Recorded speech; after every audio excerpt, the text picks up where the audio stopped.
Today's video is all about Avalanche. Avalanche powers a global community of builders creating real use cases for real impact, lightning fast, scalable by design, natively interconnected, all coming together to form one unified ecosystem. Today, we're going to be doing a deep dive into this project, looking into some of the fundamentals, such as the team, the tokenomics, the utility, and the overall value proposition, trying to figure out whether this project has what it takes to make it to our portfolio. So you know what? Let's talk about the news, let's analyze the charts, and let's strategize to capitalize.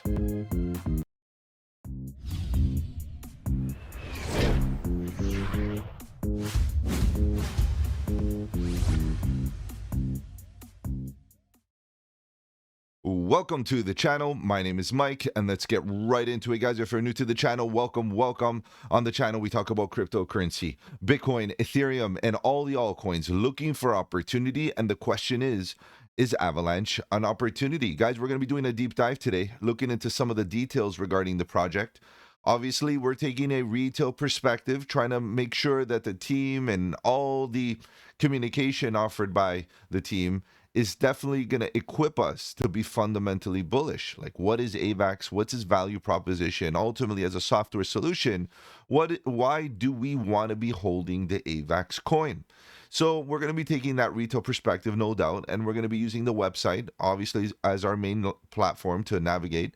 In addition, we'll be bouncing around to different links and different sources to try to get a good sense of what AVAX is offering. And at the end of the day, guys, we got to make some critical decisions, right? Does it check all the boxes, right? So let's begin. Let's scrape through the website here real quick.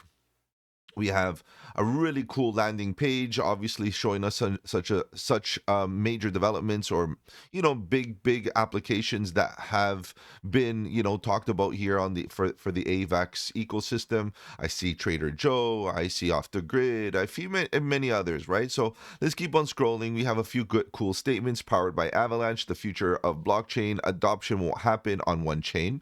That's a very interesting concept, allowing different chains to still commingle. It'll happen across thousands of purpose L1s. Okay, Avalanche is where we're basically AVAX is definitely taking this modular approach, this approach to allowing people to deploy subnets or their own L1s. And that modular approach that definitely offers that capability. We'll be talking about all these details in a second, guys. The modularity, the L1, in considering that L1 Avalanche is allowing developers to use the Avalanche boilerplate to create their own L1s, which again, guys, is quite interesting, right? Why Avalanche? Fast, powerful, secure. The groundbreaking Avalanche consensus powers a network of fast, efficient, highly optimized chains. This is important because Avalanche in general is divided up into three separate chains, which is what makes it modular.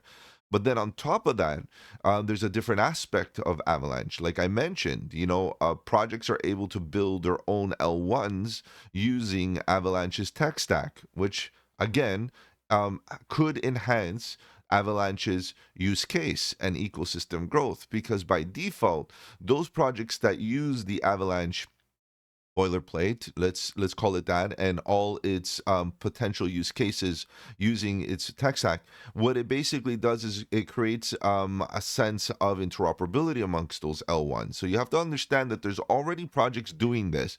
Now, this is not a new concept, right? Avalanche has had this concept for a while now.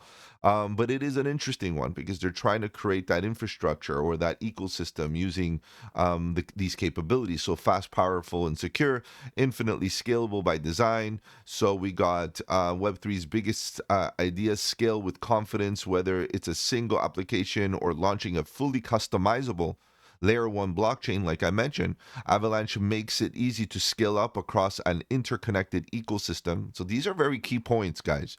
Very, very key points. Customizable L1s, Layer 1. So this is, again, what I'm trying to say here. Whatever use case, Avalanche makes launching your L1 more economically feasible. Because again, you're not reinventing the wheel. You're using the Avalanche tech stack and its support, right? simpler to customize because of its modularity, smoother to maintain, and quicker to bring to market. Again, smoother to maintain and is based on modularity. The network is anchored by a lightning fast and efficient primary chain and a universe of sovereign blockchains. So it has three blockchains. The way this thing works is three different blockchains, and I'm gonna show you the different ones, all natively connected through Avalanche's interchange messaging. Very interesting stuff. So allowing these blockchains to communicate to one another in such a way that makes them interoperable. And that's the Avalanche interchain messaging system that it got going on. Cool stuff here, guys. Their tech stack is quite interesting. I'll be honest. I've been doing many, many deep dives over the years. Going back to doing a deep dive to one of these heavyweights, such as Avalanche, that's been around, you can tell that although they have been around, they keep on cooking, right? They have a lot going on here. Global community. Avalanche is more than just a blockchain network. It's a global community of builders, creators, and collaborators all together on a mission to drive the adoption of blockchain technology.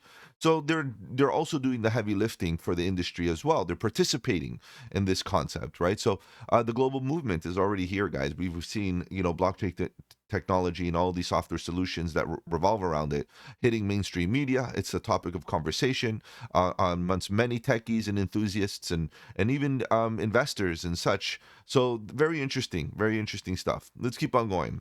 Set up a wallet. Obviously, it's going to have its wallets. It's going to have its token, which we're going to spend some time on in a second. I already have all these tabs open. Explore the ecosystem as well. I have that as well.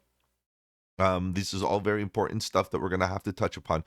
Just in case, what I'm going to do is I'm going to open this up in a new tab, just in case. But I know I have these open already.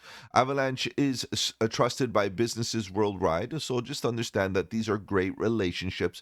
I can see a few BlackRock, Citibank. What else do I see here? Off the Grid is a game, Gunzilla and More Gaming. Maple Story, Universe, Beam. You guys, the gaming project that went full on L1. I'm sure that's one of the ones that use the Avalanche's subnets, which is quite interesting because of that interoperability mindset. And Uniswap and Aave, and the list goes on. As it is one of the, let's call it the OGs in this space, we're going to expect that it's going to have some really solid relationships, right?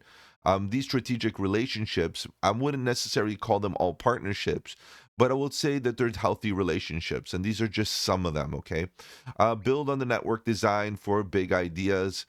So the big ideas, the truth is, Academy, they have their own Avalanche Academy to help people and developers, mostly, to help them have an easier experience to develop the skills to be able to deploy on their L1, to deploy within the ecosystem. This is important that, we understand that the L1's primary objective usually, and this is something that I've been seeing across the space lately, is to allow and to rely on third parties to develop ecosystem growth, right? And to kind of not so much rely on the actual development team, the core development team, to make native applications. This is a very common factor that I've been seeing lately. Well, I say that as long as the team is, the Avalanche team is supporting, right, the growth, and keeps on developing and creating new ways of making their chain relevant, I think it's fine. But a lot of chains nowadays are not taking the Avalanche approach and not keeping their chains up to date, or competing, or keep on delivering new solutions.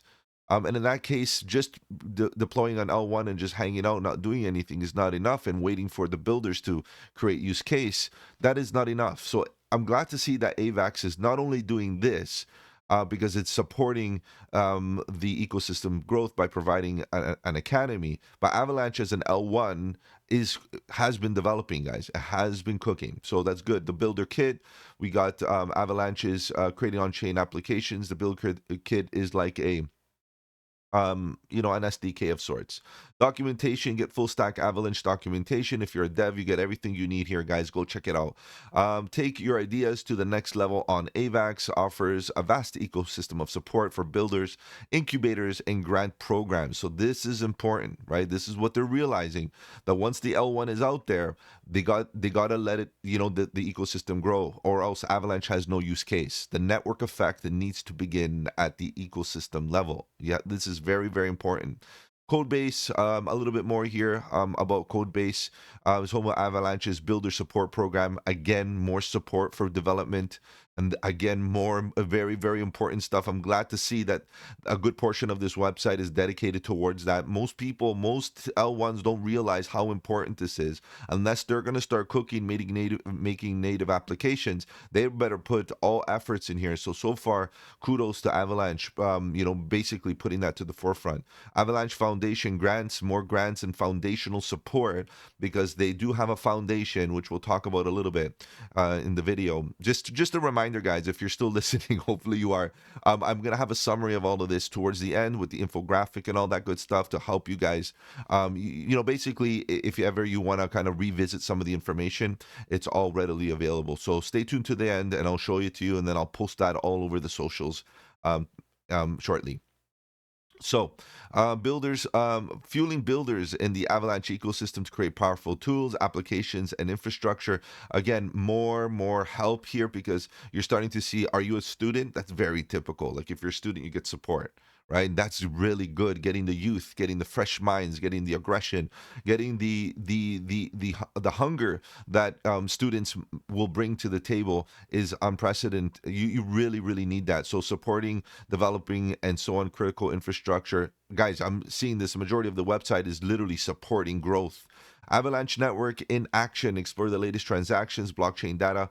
We'll take a look at their scanner in a second. News stories. They have a blog, which is pretty nice. Look how this is just the landing page portion where you're seeing a few snippets of it. But royalties in seconds, not months. Music goes on chain with Avalanche. These are important things.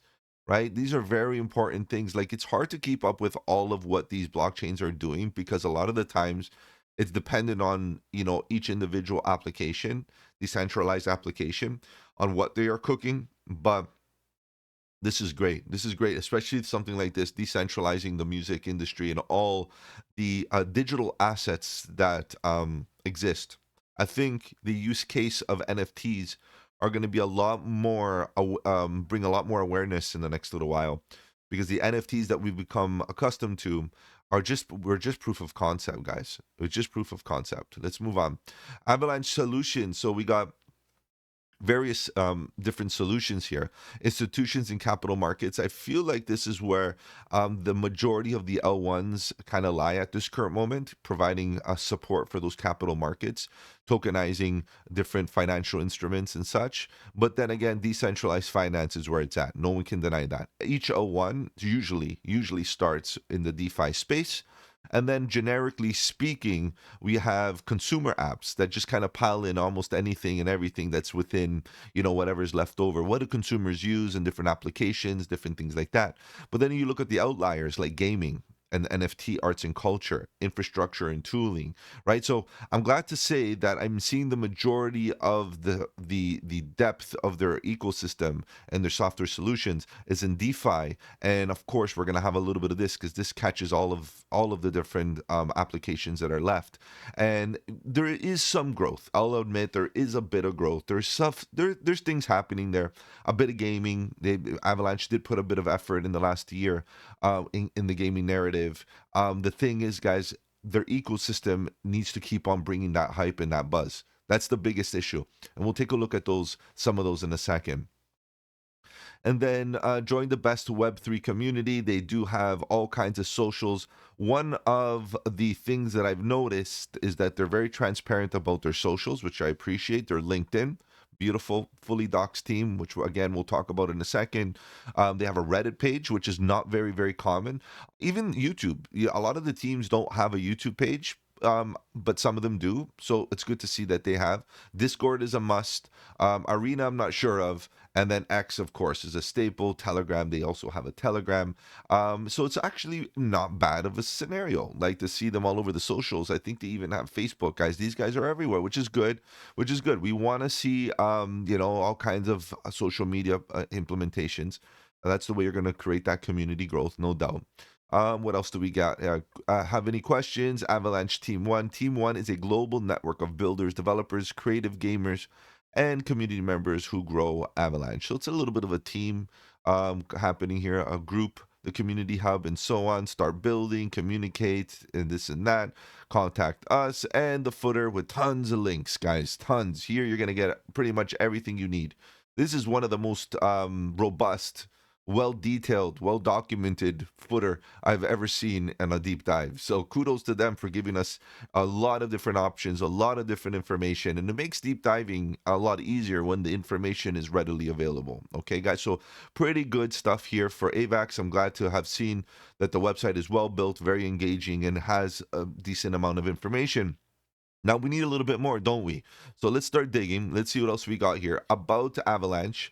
Avalanche is driving. The website is very, very nice, very well designed. I know this is not a commentary of the website, but when it's good, it's good. And you know what? To be honest, communication is very important, guys. If the communication is clear, it makes deep diving a lot easier, and it helps the retail investor feel comfortable. So this is all part of the game here.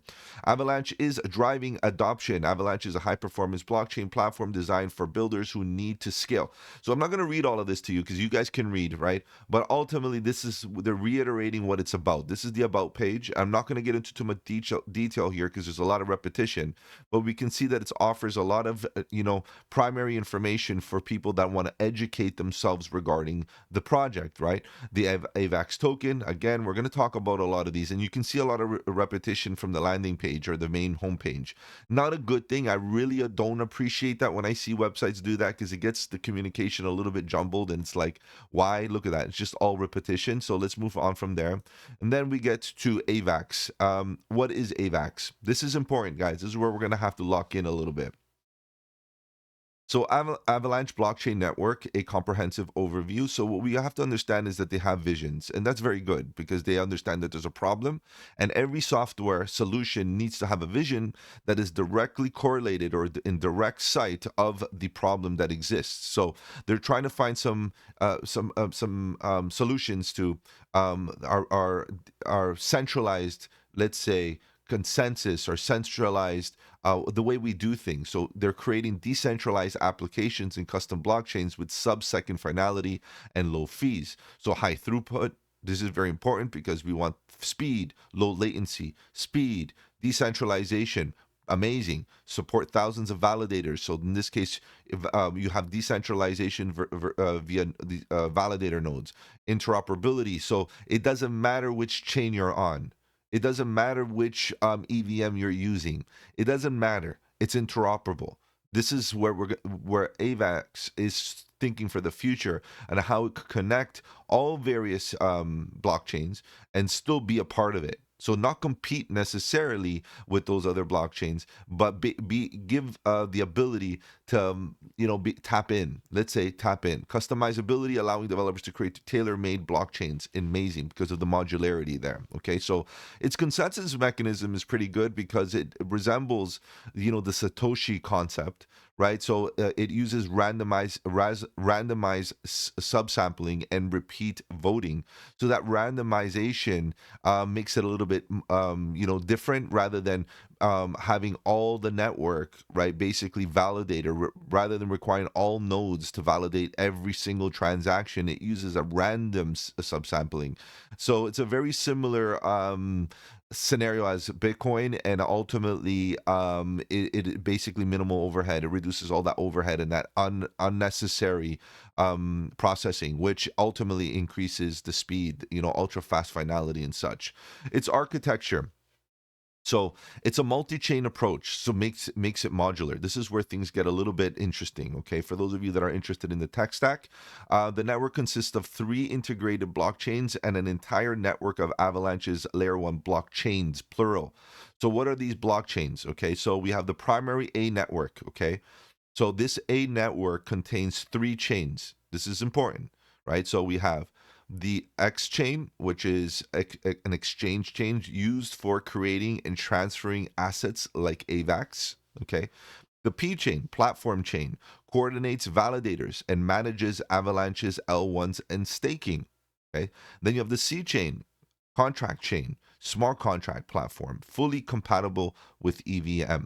So this is the 3 chains that make up the primary network of Avalanche. The primary chain will serve as an economic foundation hub that powers the network, where liquidity flows easily to every other L1. All of the pre-built tools on the C chain can be accessed by the new Avalanche L1s. So what I'm trying to say here is that these L1s that get produced, which we're going to talk about in a second, can use these as they feel independently and modularity. This is the modular approach, right? They're able to pick and choose between the 3 chains and figure out how they're going to implement them and customize them, right? So if you think about it, Avalanche L1s refer to the L1 chains built using Avalanche's architecture, so their tech stack. These are independent, sovereign blockchains that operate on top of Avalanche's infrastructure, but have their own rules, virtual machines, and tokenomics. So it's literally copy pasting, duplicating Avalanche's tech stack, and that's what we call boilerplate, you know. And in this case, you can modify each chain, or in this case, each layer of the chain, right, in order to make a fully customizable L1. The benefit of this is that you get all the tooling that AVAX has provided in their A chain, in their A network. Okay, you get all the tooling, you get the interoperability between each other, and not only that, which I find very interesting. Obviously, the own rules is great, and the tokenomics we'll talk about in a second. But the virtual machines, you can pretty much pick any virtual machine and customize your own virtual machine. You don't have to use EVM, or you can use any type of virtual machine that you wish, which makes it fully customizable.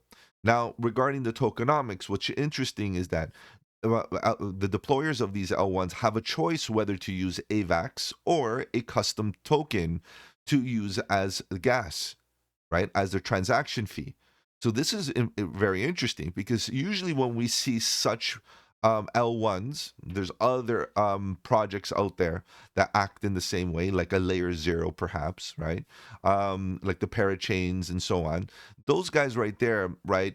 Technically speaking, the coin itself is not used. In this case, Avalanche doesn't have to be used as a gas fee for these L1s, but they have a choice. They can use AVAX to settle, or they can make their own tokens to settle. So isolated of application logic, custom compliance or geographical requirements, permission or private chains. Literally, you can make a private chain, one of which transactions are not open to the public.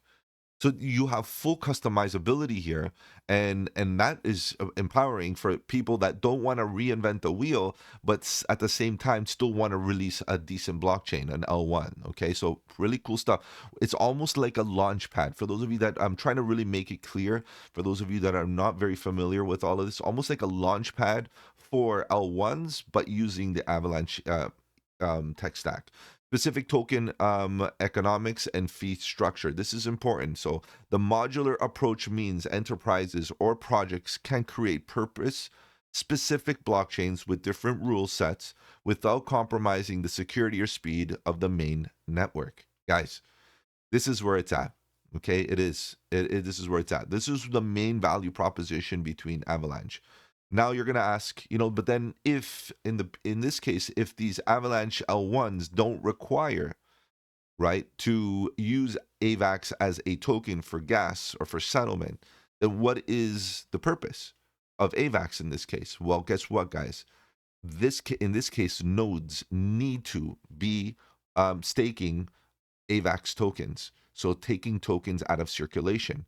And this is important because a lot of the times we overlook the use case of AVAX in this case. And we say, well, if they don't have to use AVAX as a gas fee, then what's the purpose? Well, how does this help AVAX? Well, these guys need to have a liquidity pool and it has to be an AVAX. Interesting stuff. So we have the part C, Avalanche interchange messaging, ICM. This is where the communication happens, right? Avalanche is L1 thriving together. So we have all these different L1s built using Avalanche's stack, leveraging interchange messaging to harness the power of interoperability. Think about it as a standard language or a common language between the L1s and being able to speak in a very open way amongst all those L1s that are deployed and achieving collective success. So in this way, working together, bringing that ecosystem tighter and stronger, all under one roof. Guys, that's where it's at. Okay, so this is a great page, by the way. It is about Avalanche. This is a great page. It gives you a very concise, clean way to understand what Avalanche is cooking. I give whoever wrote this a lot of kudos because and bonus points because really communication is key and it's not overcomplicated. They simplified it for everybody to understand and it's all clean and clear right here on the website. Smart contract capabilities and EVM compatibility. Avalanche's C chain, just a reminder, the C chain is this one, the smart contract platform. Okay, I'm just trying to go back and help you out here. A C chain supports Ethereum virtual machine, which is EVM, the most standard nowadays because of Ethereum being so popular with the largest ecosystem. Most developers out here in this space are very comfortable with EVM. Makes it easy for developers to port over Ethereum-based smart contracts. This is how you're going to get more ecosystem growth, because in that case, those devs don't have to go and reinvent the wheel. They already have the contract. They're already developed their smart contract and it's working and everything. All they really got to do now is implement. So less friction. It also supports Solidity and most Ethereum tooling like MetaMask, Hard Hat, Remix. These are all boilerplates for Ethereum tooling. Guys, if you know, you know. Okay, so I'm not trying to get into the development things here, but these are very common. Remix and Hard Hat and the MetaMask implementation as far as a wallet application is vital. The platform is capable of executing smart contracts at lightning speed, low cost, with far fewer network congestions, gas fee spikes, and such. Okay, pretty good. So now we have the AVAX token, staking and security that is securing the network. This is what usually proof of stake projects require. Fee payment. AVAX powers the AVAX network used for paying fees, securing the platform, and fueling custom blockchain operations. Again, the L1s that are produced don't have to use AVAX. Right, this is one of the things, but they are required in order to, have that liquidity pool for their L1. The total capped supply is 720 million tokens. Okay, in this case, it should be coins because we're talking about an L1, and a portion of the transaction fees are burnt. So this is something that makes it deflationary. Okay, guys. So there's also a cap, a max, and a deflationary mechanism there to keep the tokens at bay. Introducing a deflationary mechanism that reduces the circulating supply over time. Perfect. Guys, nice and clear. For those of you that are doing research, this is heaven right here. This is amazing. Decentralization and validator participation. So we got a big network here of the validator nodes, a lot of them. So that's good. I'm not going to get into too much detail, but when you have a concentrated amount of validators, yeah, the network is not so let's say decentralized, but in this case you got many of them, and in addition that helps the decentralization aspect. Okay, so let's move on from that. Scalability and performance, it's fast. Okay, I'm not going to get into too much detail there because there's so many blockchains that are fighting for speed at the current moment, and here it is. You pick your team. Use cases and ecosystem. So we talked about this. I'm not going to get into much detail here, but if you look through it, you got big names, right? In finance, DeFi, and gaming. You got Off the Grid, which is one of their major games lately. Did it do well? Again, I'm going to keep my comments to myself, but I'm assuming the AVAX community would have liked to see it pick up a little bit better, right? Maple Story, Beam, that was a big one. I'm hoping to see Beam make a nice comeback. I'm gonna reach out to the team to see what they've been cooking up lately to see if we can get an update from them. What else do we got? Enterprise and consumer apps. Guys, this is where we're gonna get that, generic application, and you can see we got Sports Illustrated up top, FIFA, and many others. Go check it out. Again, these are good names. These are relationships. These are brands that can be associated. And then the capital markets, JPM, Citibank, Republic, and many, Franklin Templeton, and a few others here, BlackRock. Guys, it is what it is. This is where the majority of us now in this space, like I would say in the last 6 months, have been focusing. Gaming had its moments, did okay. DeFi always has its moments here and there because we know DeFi and its utilities directly pegged to use case. So it is what it is. But now a lot of us are focusing on institution and capital markets. So let's see what AVAX can bring to the table there. And then recent platform developments, not to say that this is like a roadmap, but there isn't really a clear roadmap for Avalanche. I tried to look throughout the documentation, didn't really get anything, but is it always very necessary? Well, AVAX 9000, we have Avalanche Octane, we got Accelerator of new Avalanche L1s, and then growth in gaming and AI. This is a generic, let's say, current development, maybe future development and such, and ultimately, it's pretty good because they've hit a lot of milestones, and the team keeps on delivering. So let's see. What I think majority of us are waiting for is this right here. The L1s, more use case, more L1s, and more applications being built. Okay, maybe in gaming and in AI. I don't see much AI conversation throughout the documentation so far. So go check it out. Yeah, we got lots of different things here happening. Getting to know the blockchain, educational material is amazing, guys. So one way of getting somebody interested and bullish is educating them. And the education can be generic, doesn't have to be education specifically to Avalanche. But if they're the ones getting educated on your platform and understanding that Avalanche is part of that education, it definitely does help. Okay, pretty good. So I'm happy to see that more blogging, more links, again, a little bit more repetition as we see it on other pages. This is the page. This is a really good one, guys. So let's keep on going. The foundation. So we're slowly transitioning out of a bit of this, right? Getting into some, details. So there is a foundation. I would like to say that there is governance, okay, and there is a foundation. Now, the foundation is a not-for-profit organization, and what I'm getting out of this is this is just basically a bunch of developers, team members, entrepreneurs, community builders, and such that join together. They're they're not voted in, they're just appointed, it seems. And they're here to help. Okay, let's just keep it that way. The foundation is here to distribute foundation tokens and foundation allocation to the various causes. Now, I don't see any of these foundation funds governed through governance at all, and it's not a DAO, so that's not shouldn't be expected. But maybe DAO implementation might be useful in such a way that, giving a bit of token allocation towards in a decentralized fashion might help decentralize its tokenomics a little bit. So there's many ways to decentralize. We talk about tech stack a lot. Obviously, they're deep in protocols and such, and then we talk about obviously the blockchain implementation and the nodes and all of that. Then we talk about the actual organization as a business, right? The people behind it and such. So usually when we see a foundation, we have a non-for-profit, a bunch of people that come together and that make decisions. However, how are they appointed and how much money do they have allocated to them? And is it, that money controlled through a democracy of sorts? That all is part of the game of decentralization. So when I look at this, I don't see much of that, and I don't see any clarity regarding that. So we'll talk about the tokenomics in a second, but the foundation is here to support the team in which they are appointed to. Okay, so it is what it is. Let's keep on moving on. And this is Team One, Avalanche Team One, new global network of builders, developers, creative gamers, and community members who grow Avalanche. This Team One is a little bit vague.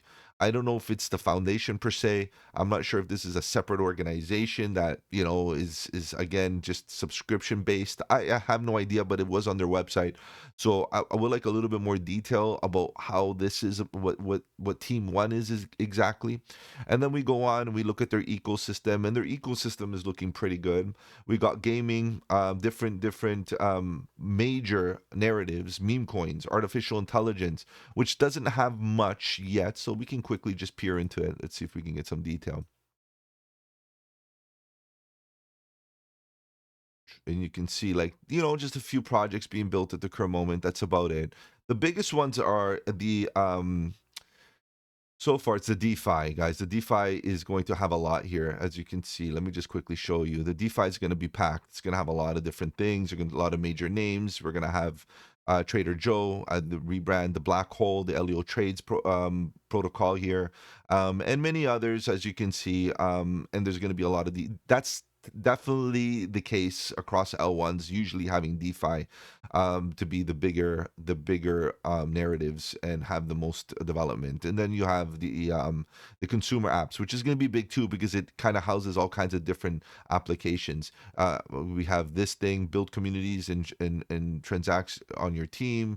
What is this? We got a lot of different things. You can see Toby apps, the first smart social token assistant on Telegram. Okay, you got lots of different things. So they are growing. I'm going to tell you this though.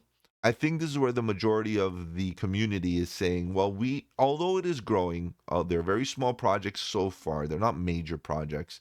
However, guys, there needs to be buzz, right? There needs to be buzz. Off the grid did bring a bit of buzz, but then after it died out real quick. And it's not to their fault. The truth is that gaming in general across the space took a beating. So we can't really, blame off the chain or anything like that. What we have to really realize is that it's time to keep on going and keep on building so something can catch at the right time. We need a buzzer here because there's nothing really buzzing across socials regarding AVAX, unfortunately. So that's that. We looked at a few apps. They have a decent amount of different projects and different narratives. And again, if you look at all the logos and stuff, there's nothing really, really major that's spearheading and getting like attention at the current moment. I was looking at the Snow Tracer, which is their scanner here, and very healthy. We got lots of different token allocations, large bags or baskets of liquidity here. But we got AVAX, wrapped AVAX. That's usually for cross-chain capabilities. Guns, Upbit, Robinhood, Gas, Black Hole. If you know, that's part of one of the DeFi's. Robinhood, and here we got something else here. I'm not familiar. Shrapnel. Okay, so we got it's pretty good. Like you can pretty much account for, and I like the fact that they have this. A lot of scanners don't to give you more, and I would love more if we can get more happening. I'm not sure where this belongs or who this belongs to, but there could be some major whales out there, guys. It's a valid at this level. It's totally fine to see some whales. You can see Revolut. We have Kraken and many others. So OG projects like this, you technically and generally do have decent token distribution. Okay, so that's that. It is what it is. And speaking of tokens, let's just quickly look at what they got going on, because there is a white paper, and I'm going to tell you guys the white papers that they have, which I'm going to show you in a second. They're not easy to digest, so I'm trying to do my best to make it very visual oriented here for this demonstration. I don't want to get into white papers, and you'll see why in a second. But you can see that tokens are still being distributed, right? And this is going to give you a little bit more of that awareness. As you can see, foundation tokens are still being unlocked linearly through vesting, which is fine. But we have this category here that is untracked, and this is the rewards. So the only tokens that are left to get released are the foundation tokens, which they're going to get gradually and emitted, and it's only 9.26%. It's not a lot, but still, and the majority of them are already out there. And these tokens are going to be used to grease the wheels. Foundations, that's what they do. They fund different teams, they fund different events and purpose just to grease the wheels, marketing and such. And then you have rewards for those stakers to validate nodes. Those nodes need liquidity, and the more they stake up, the more rewards they get, and decentralize and reward people for being part of the network and securing the network. This is the healthiest way, in fact, to emit tokens. in a very decentralized, programmatic way. Okay, so this is very good. Okay, so although the tokenomics, might show its weakness based on the fact that it's not fully diluted, it doesn't matter because if we go back to its tokenomics, I just want to quickly show you. This is a large cap, $5.6 billion market cap. Its fully diluted is almost there, which means most tokens are already in circulation. If you look at its total supply, max supply, sorry, 320 million tokens, right? And then you look at the circulating supply, it's about 430, which means that we're almost there. We're almost getting there, right? So we have to understand that in addition to that, the total supply is there, right? So we're waiting for more tokens to be minted, and those are going to be minted over time as the rewards hit the market. So rewards will be minted and issued, but in the meantime, the total is so close to circulating that we're not seeing major risks of dilution until the rewards get issued. And guess what? Rewards get issued only if people stake and hold their capital or hold the AVAX token locked up in a liquidity pool. That means that those tokens, yes, they're out in circulation, but they are reserved. They are currently being held in a pool. And usually those are, 50-50 out of the market, right? Technically speaking. So these are very important topics because when we look at these tokenomics, we say, well, AVAX has been around for a while. Shouldn't they be fully diluted? Well, the truth is, people still are getting reward. They have incentives for staking and rewarding. And if you're staking, that means that you have an L1 that you're deploying because you need to have that liquidity pool for that L1. So there's an incentive to be an L1 creator and a developer. There's a lot happening here for AVAX, and its tokenomics give it that flexibility. Just keep in mind, there is a bit of governance there with regards to like the burning fees and the this and the that. Governance is great. It's not a full-on DAO like I mentioned, but we could expect a few changes to the way the tokenomics works based on governance. Okay, so that's that, guys. I don't got much more here other than that. You can see that all these other categories are pretty much out there. No risk of dilution there. So I'm happy to see that the rest of the tokens are going to be emitted in a very controlled and responsible way. Okay, and the majority being rewards. Perfect. Okay, so that's that. Now I did mention the white papers, and I did promise you about the white papers. As you can see, they have 4 different categories of white papers: platform, consensus, token, and stable coins. Okay, very hot narrative nonetheless. Okay, so if you go through, you're gonna get full on, very academically written style white papers. For the average retail investor, this is useless. I'll be honest, it's not a very common way for a retail investor, an average Joe, to come in and want to do research. However, I do recommend, if anything, use the tools that exist here in this 2025, 2026 to kind of get you going and make sense of all of this if you feel that you are an enthusiast. Governance, you can see monetary policy and such. There's lots of use cases. What is it used for? It is what it is. And one of the major categories is governance, right? So the more you hold, the more you can vote, and the more you vote, the more you have say into the way AVAX is run and so on. So lots of good stuff. We get into they get into a lot of mathematics and explain the curves, the different distributions, the models. Again, this is a full on look at this. You need to you need to know your physics, you need to know your math, you need to be someone that is very interested in this type of stuff. This is not a tech deep dive to this degree. This is a Web3 deep dive. I try to make it very simple for the average retail investor. So I am very aware of all of this, guys. Look at this. We got the dynamics, got lots of stuff happening here, but I think there's way too much depth here for a deep Web3 deep dive. Okay, so that's that, guys. Just to let you know, these are the ones that you may want to read into if you want to know more. Okay, so it is what it is. Avalanche blog, this is amazing. I like blogs, especially ones that are well developed and nice and engaging. Let's see what they got here. The latest one, November 20th, 2025. This is the one that's pretty cool. This relationship right here, ASAP Ferg. We got Alex Warren and many others right now, basically getting involved here, which is cool. Royalties in seconds, not months. Music goes on chain with AVAX. That's pretty good. And lots of different news events, different things here posted on their blog. Blogs, generally speaking, for me, they're okay as long as the team keeps them up to date. right? There's no point of having a blog that is dead. It makes it look bad. And in this case, with such high engagement here in colors and November 20th is starting to get a little bit stale. We need to get something else going here because it's almost a month in. It is a month in, like pretty much. We got to get something up to replacing this or an update of sorts. So it is what it is. That's good, and we're slowly getting into the socials aspect of things here for AVAX.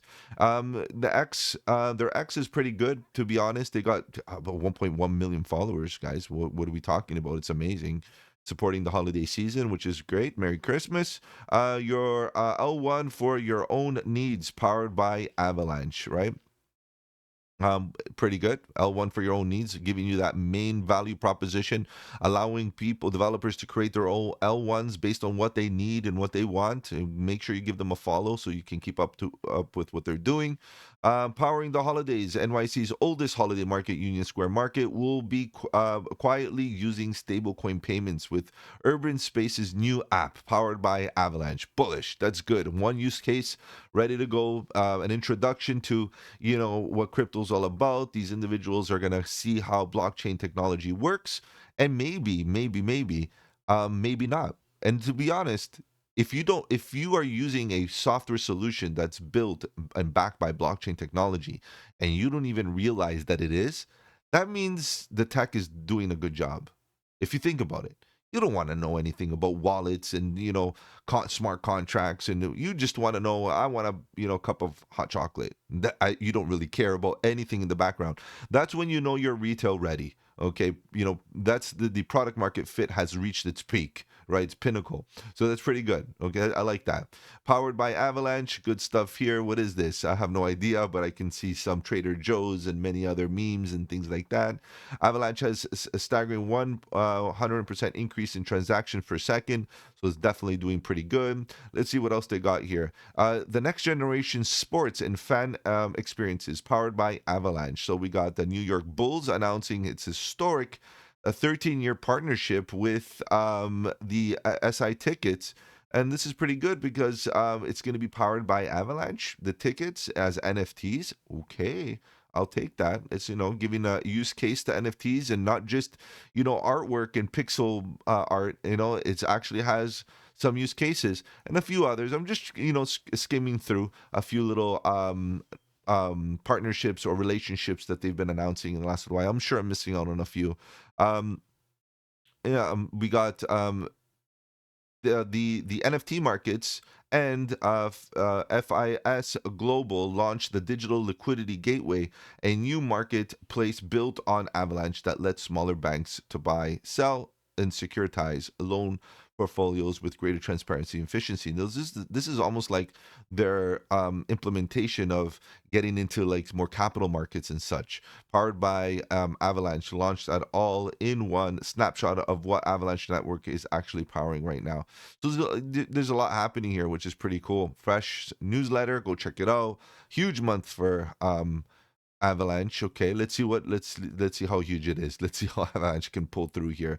The Snow Report. This is pretty good. This is their newsletter monthly. I highly recommend that you check it out. This is the way that you get up to date. A lot of teams, what they do is say, you know what, I'm not going to give a roadmap and I'm not going to give commitment, right? I don't want to give commitment. And I understand why, guys. As the engineering space is very tough when regards to commitment because you put a date out, maybe things don't kind of work out, maybe they do, maybe they don't, and you hit the date, or maybe you don't.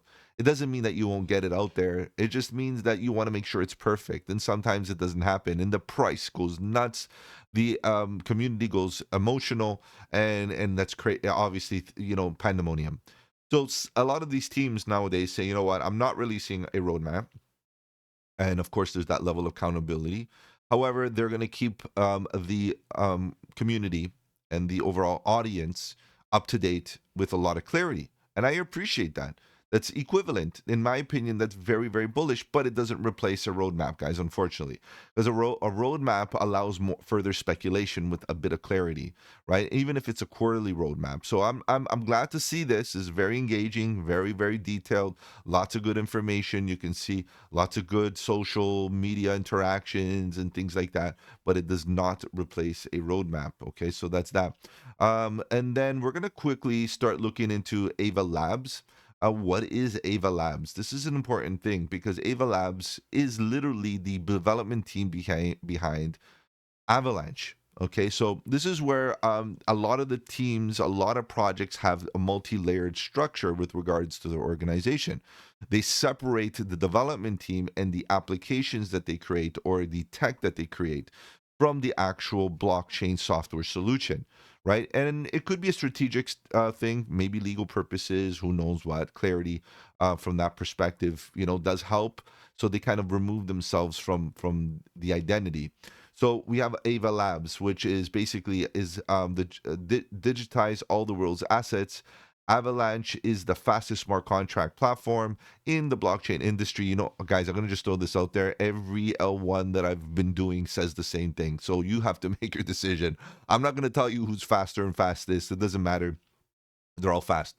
As measured by time to finality, Avalanche is blazing fast, low cost, and eco-friendly. So these are the guys that are basically behind AVAX. Okay, so Ava Labs, and we'll talk about them. And we're slowly transitioning into the team so we can look at the team. This is the Ava Labs team. These are the people that are behind AVAX. Okay, so we got Emin, John, and many others. As you can see, lots of talent. This would be classified as the core development team or the core team, right? Business development, operations.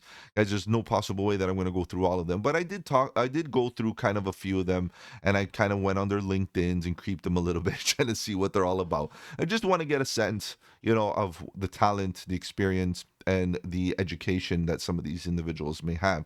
This is, again, helps the speculation, right? If we can speculate on these individuals and kind of see, where they may be going in the future, it might be bullish. So first off, we got here marketing, it seems, Senior Vice President of Growth at Avalanche. So this individual's growth, as you can see, Senior Vice President of Growth.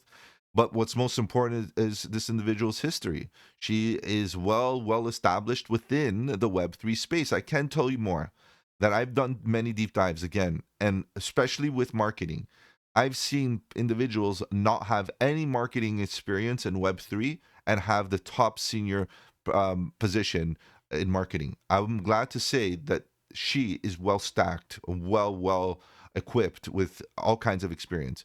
Head of communications at Solana Foundation, check mark. Head of global communications at 21.co. As you can see, lead global communications for 21, which is the parent company of 21 Shares, the world's largest crypto ETP issuer. Bonus, check mark. Betterment, check mark.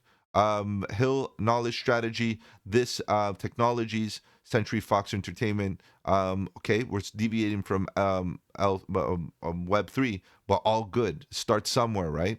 Public relations, great, great. So I love the experience. We're going in that direction, and definitely bullish. So let's see what we can do there from communications marketing perspective. Then we slowly get into other parts of what they got going on here. Remember, this team is big. Okay, I should have backed it up. Let me just quickly back it up here and show you why Ava Labs. We might as well just go to the Ava Labs. Let's see. Sorry, guys. This is the Ava Labs, right? They got right here, they got members. You go to people, and you can see they got quite a bit, 537 associate members across the world, mostly in America. This is a USA project, okay, so keep that in mind.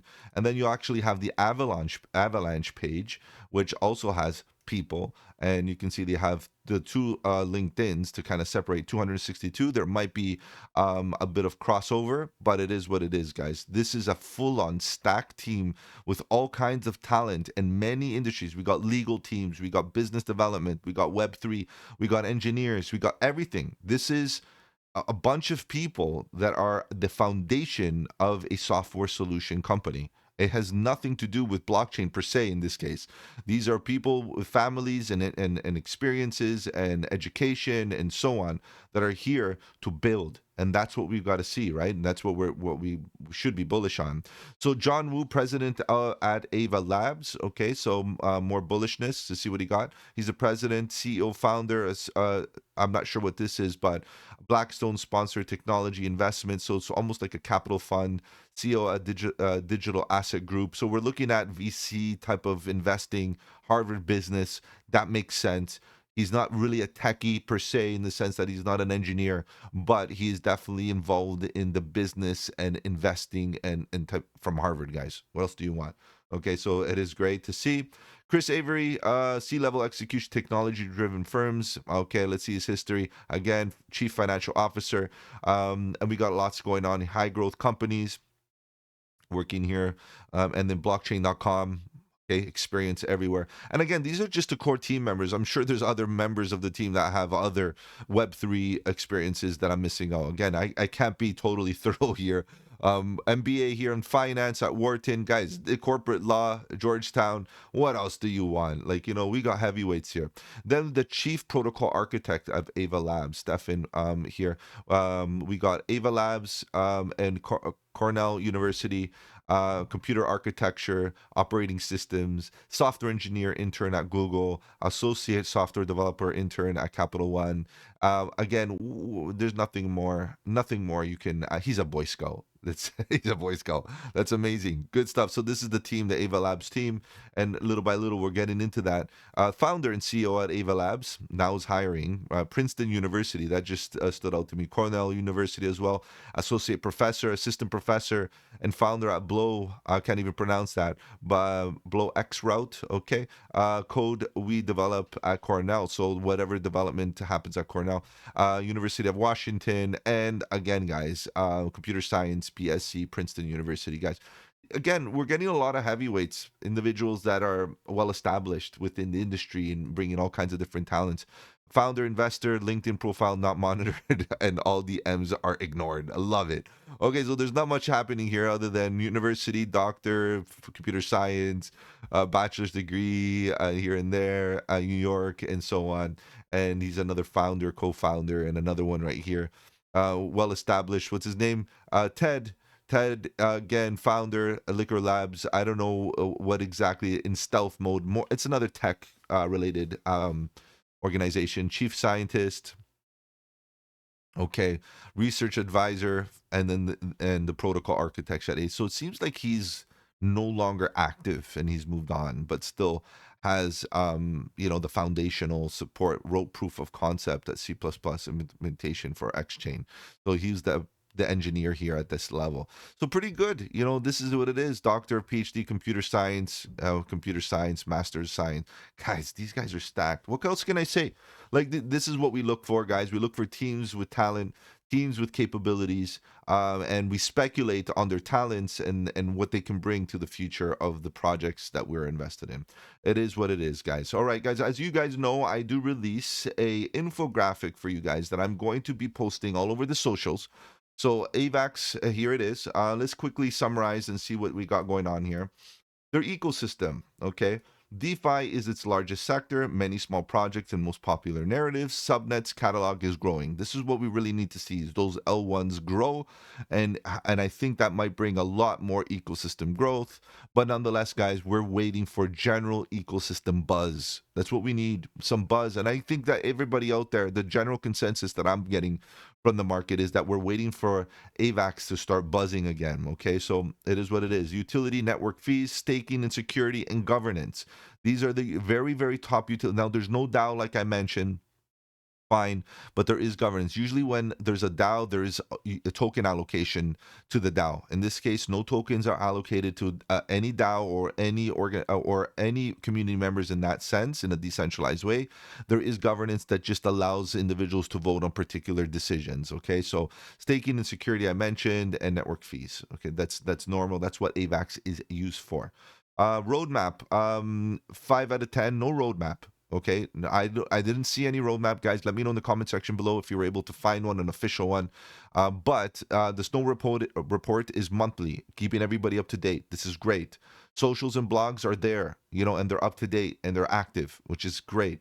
No formal roadmap, and it's okay, because the truth is that if you're as long as you're touching base with your audience, it's fine. However, guys, that doesn't replace a roadmap.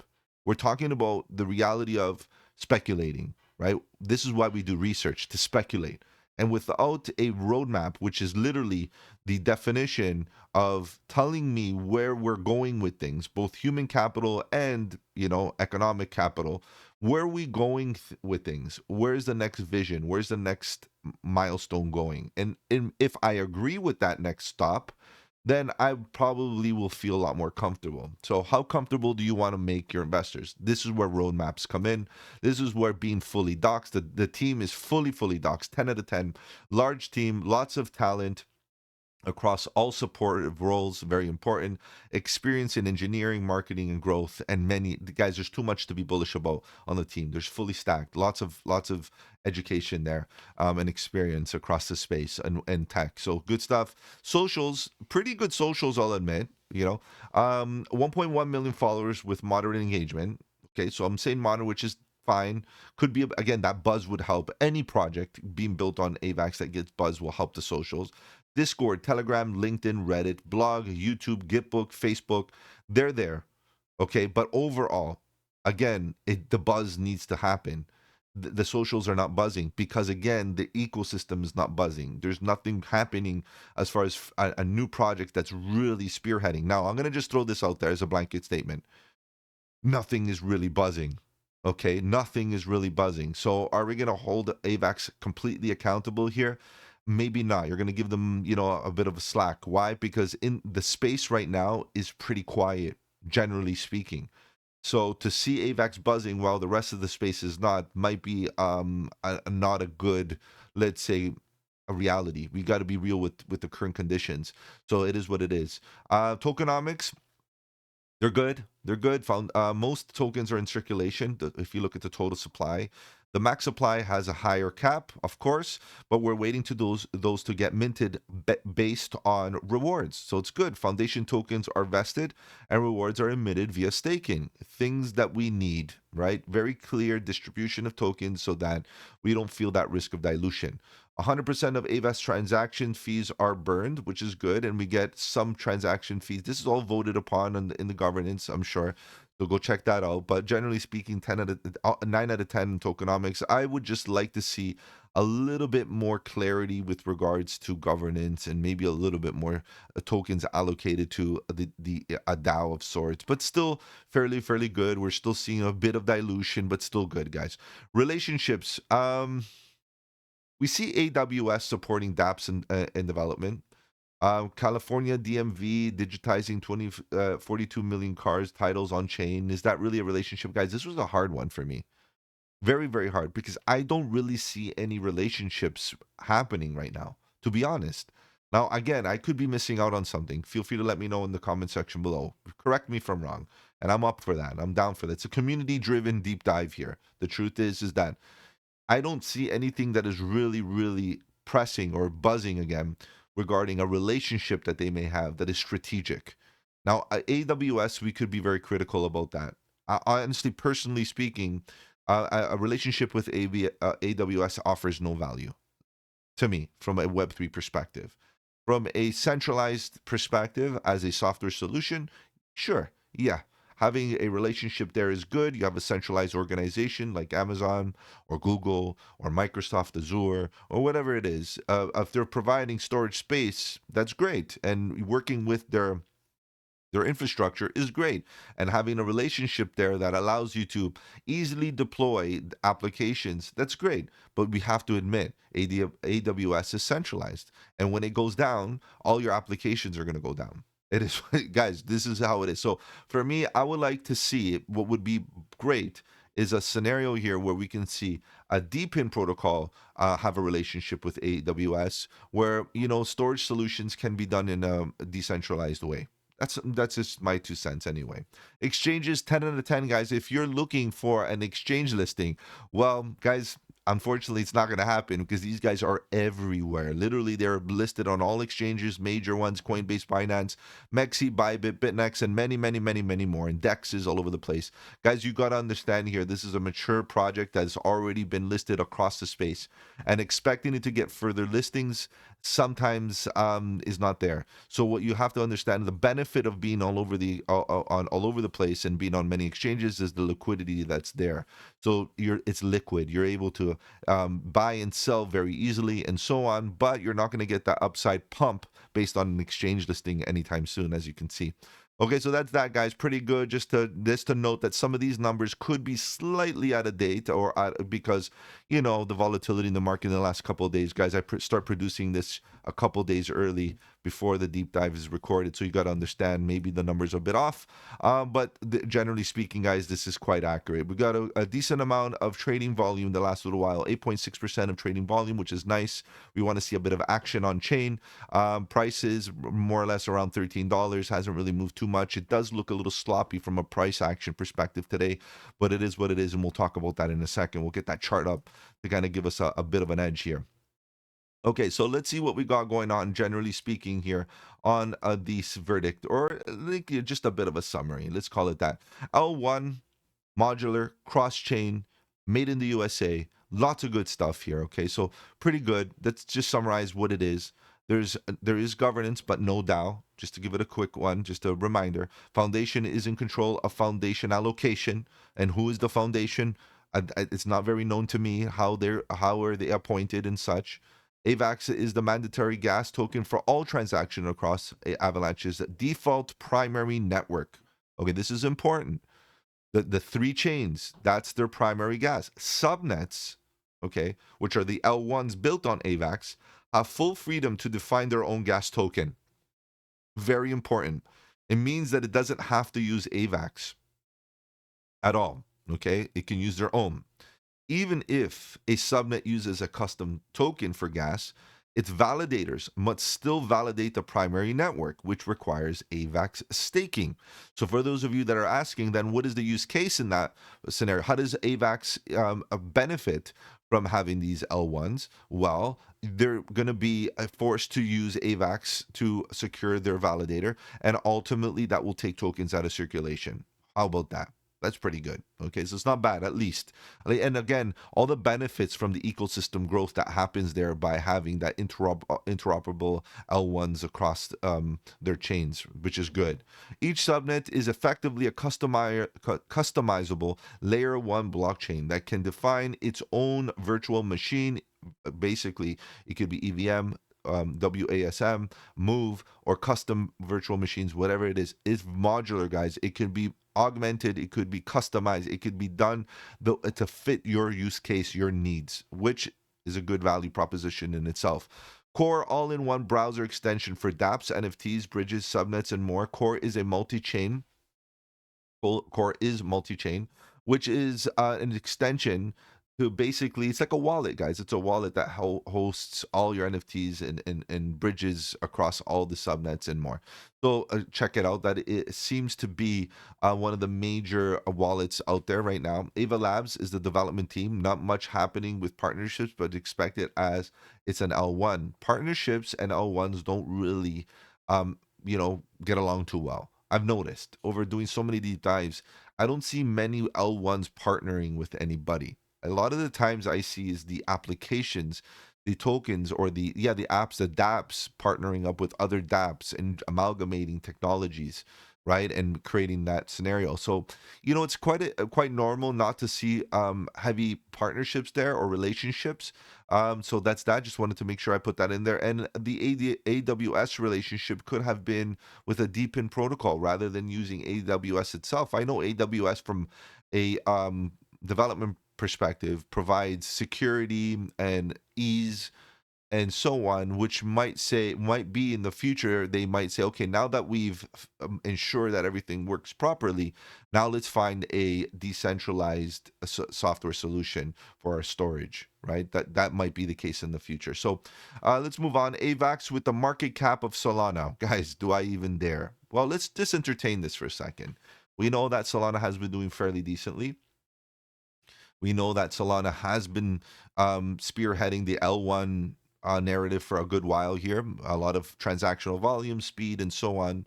But it has its limitations and it has its benefits. We're not going to get into Solana, but we can say is if we compare Solana's market cap with the market cap of AVAX, AVAX has some potential to grow here, right? And I say like if AVAX can hit $100, guys, we're doing very, very well if you think about it, right? But what needs to happen for AVAX to achieve these goals? And we'll talk about the chart. We'll look at the chart in a second. I'm going to tell you this. This is a projection, guys. I am not telling you that I know where it's going to go. I don't have a crystal ball. I can't tell you the future. But I can tell you this. If we get some more capital back into this space and we see the total market cap get back to $4 trillion, which was where it was before, and start to see the market cap go for a higher high, maybe hit 5, 6, 7 trillion, right? There is a high chance, a high probability that AVAX will start to catch up to some of these higher, larger market cap projects like Solana. Okay, it's very important to understand.